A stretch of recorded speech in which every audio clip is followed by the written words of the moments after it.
America's team. The Cowboys Pro Bowl receiver Dez Bryant missed 7 games last season with a broken foot, and Sunday he was injured again. Bryant spraining his right knee early in the first quarter, but stayed in the game, caught 3 passes for 40 yards and a touchdown in the Cowboys' 31-17 win over the Bears. Here's Jerry Jones on Dez's status. He hasn't taken an MRI to my knowledge, and I'm assuming that he's on go. But I don't. Will he get an MRI here probably later today? Maybe. But he certainly finished the game out. That in and of itself is a good indication. It doesn't mean that he's going to be free of the symptoms or the injury. But Jerry, right now, it doesn't sound like you have any fear or concern that he's going to miss any time. I don't want it to sound any way. I'm always concerned. We'll monitor him through the day. It may be that later in the day he'll do an MRI, and if he does, we'll give the results. Will Kane here with us. You know a little something about the Cowboys. Some might even say it's personal for you, but we're all professionals here. You know when they say you're not paranoid if they're really after you? I'm not a homer if I'm right. I'm not a homer if they're actually good. Yes. I'm just correct. Being right, always debatable here. Good yes, hypothetically, that would be true. Right. That's a hypothetical. That would be true. You know, first of all, let's not listen to Jerry. Okay. Jera. Let's not listen to Jera. Because one thing we know he's not is a doctor. And if you're given the choice between pessimism and optimism, he always goes with optimism. After Tony Romo's injury, it sounded a lot like this Dez Bryant injury. There was a lot of silence. And I'm sorry, you sound a little worried. You sound a little worried. Here's how I would characterize it. Yeah, you go ahead, because we just watched the debate last night, so I'm kind of used to that lingo. Which one? I'm just sort of, the debate, the debate last night. No, what lingo? You know what I'm saying? I'm just saying, political lingo. It doesn't matter which side or the other. I'm just told you sound like a politician already is what I'm trying to say. Go ahead. Okay. Go ahead. God, it makes me want to lean in, but it's going to make me sound more like a politician, I think. Yes. I'm cautiously optimistic, okay, about everything to do with the Cowboys right now. First of all, when it comes to Dez, that injury looked awful. It looked a lot, though, like Russell Wilson's bend in his knee, and we know that's a sprain, and Pete Carroll saying Russell Wilson may play this week. So as bad as it looked, I have some optimism that he can play like he can. Exactly, Molly came back, caught a touchdown. Caught Dak Prescott's first touchdown. We also lost. The Cowboys lost Lyle Collins. Not just that we. We caught that. We caught that. Go ahead. We is accurate. Go ahead. Oh, McAdoo, coach. That's cool here. Go ahead. Okay. Yeah, it's all good. Somebody see the go ahead. That's very New York. So we also lost Lyle Collins, but Ronald Leary steps in, a guy who's played in 2013, 2014, started all the games, and actually played better than Lyle Collins, thus giving me more optimism. I'm more worried about Tyron Smith being out than Lyle Collins being out. In the end, here's the caution, here's the optimism. It looks a lot like it did last year, guys. It looks like losing high-profile guys, Tony Romo, Orlando Scandrick, Dez Bryant. But the one difference, and here's the optimism, the one difference this year is 2 words. It's Dak Prescott. It's a calm leader at the helm of the ship. Right. It's a rush in your face and not panic. It's a 3rd down conversion. The difference is Ezekiel Elliott. I'm gonna stick with Dak Prescott, Molly, right now. Well, tell me when you more to prove. Well, I got good news and bad news for you. Tell me which one you want first.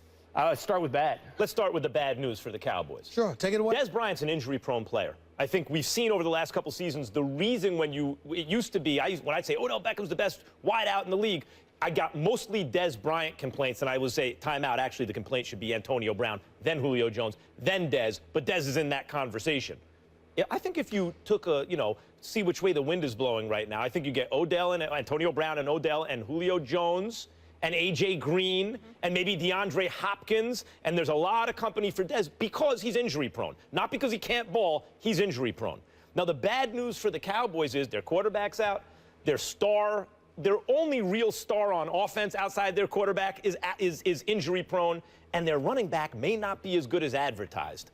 That's the bad news. Like Ezekiel Elliott may not, he looked pretty good, but he's running behind a great line, and it's not like he's yards per carry or blowing everyone away.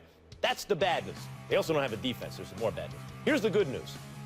The Cowboys, final bad news. They're going to be last. Enough with the bad news. They're going to be last in the NFC East this year. Now, here's the good news for the Cowboys. When you rebuild, you are starting with the thing you most need to start with, which is you got a franchise quarterback in my eyes in Dak Prescott. I think he's the real deal. And you got a hell of an offensive line. So those are the building blocks you most need.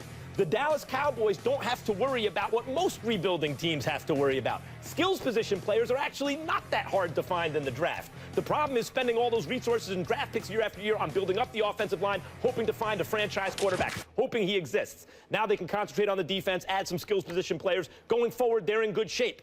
But this year, it's bad. It's not going to be good for your guys this year, Will. It's not going to be good. You know, it's interesting. You brought those points up, and let me get back to him because, you know, he's enthusiastic to some degree. He's trying to come across as a little bit cautious, but he is enthusiastic, and very little pleases me more than ruining your days. I actually enjoy ruining his as well. Well, you have but let me get to you. You know, see, the Dallas Cowboys are 2-1. They got a victory over the inconsistent Redskins, allergic to prosperity. And, of course, they beat the Chicago Bears. And if you want to count that, that's fine. I wouldn't have counted it if they had Jay Cutler. So you're damn sure know I'm not counting it that they didn't. Okay? But as we look at this Dallas Cowboys schedule after San Francisco, particularly at San Francisco next week, which is a game they could lose. Do I think they will? No, but they could.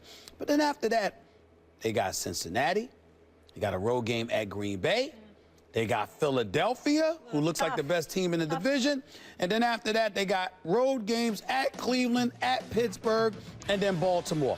I could see the Dallas Cowboys winning maybe 2 of those games. Oh, my possibly losing about 4. Gauntlet. And so when I look at it from that perspective, then I also think this is the fun. They could lose every one of those. Wait a minute. This is my fun part, Will Kane. This is my fun part right here, because I didn't even bring this up. DeMarcus Lawrence, you heard of that dude? Yeah, he'll be back Monday. Yeah, back Monday. What was he out for?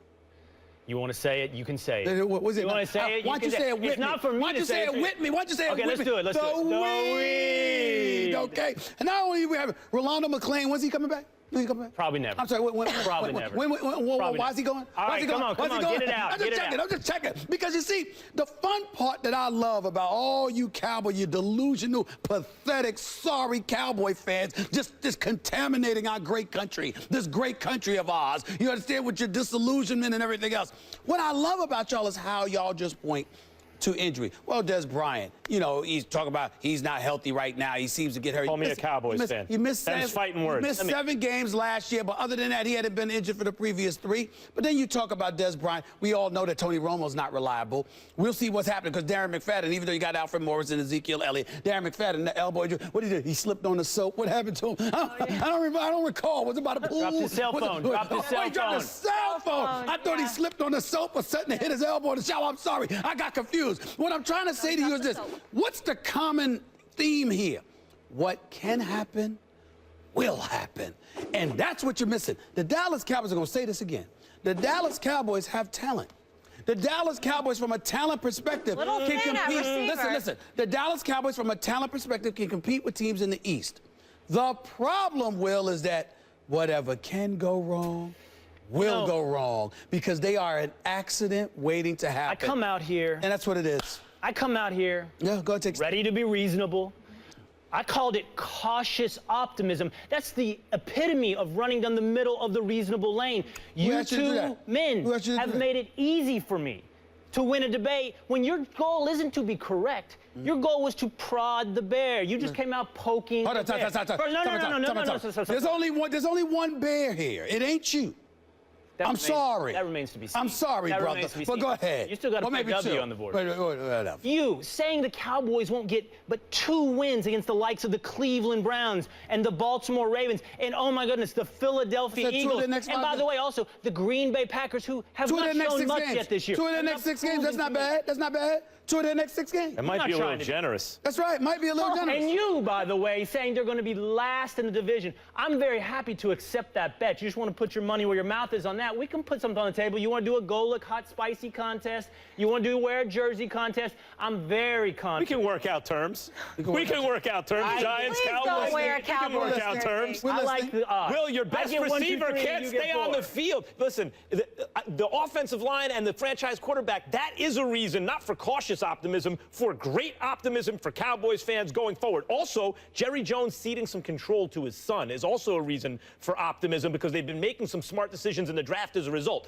But this year, right now, Will, they can't play defense. Max, the flaw they don't in have your logic, their quarterback. They don't have their wideout. You used this term several times, that they're rebuilding. And you were very nice and generous and optimistic about the quality and the status of their rebuilding. But the mistake you made is you thinking you have to empty your gun before you reload it. The Cowboys are playing. They are rebuilding while they are winning. They are 2-1. While they're what? While they are winning. And what were they last year? And by the year? way, we're talking about a Terrence Williams brain mishap. The difference between 3-0 and 2-1 I'm sorry. against your team. Pause, please. So, of all the things that I just pointed out, you just gave me another nugget of info to add to that, because I completely forgot. Points about I completely forgot about the Terrence Williams brain lock in Game 1. So, in other words, this mountain of evidence that the Dallas Cowboys continue to hand to us year after year after year, and you're just bringing up something else that augments a point, and you're acting like it's going to be an aberration? Because there's a difference this year. You're right. A lot of things look like what's the difference? Dak Prescott? Dak Prescott? That's what you're at? Dakota Prescott? That's the answer. Dakota Prescott. Dakota Prescott. By the way, I'm not sitting here just bloviating. The proof is in the pudding. If you watch a game, if you one touchdown, no interception. One touchdown, no interception. He's got poise. He looks good. He's completed 66% of his passes. I get that.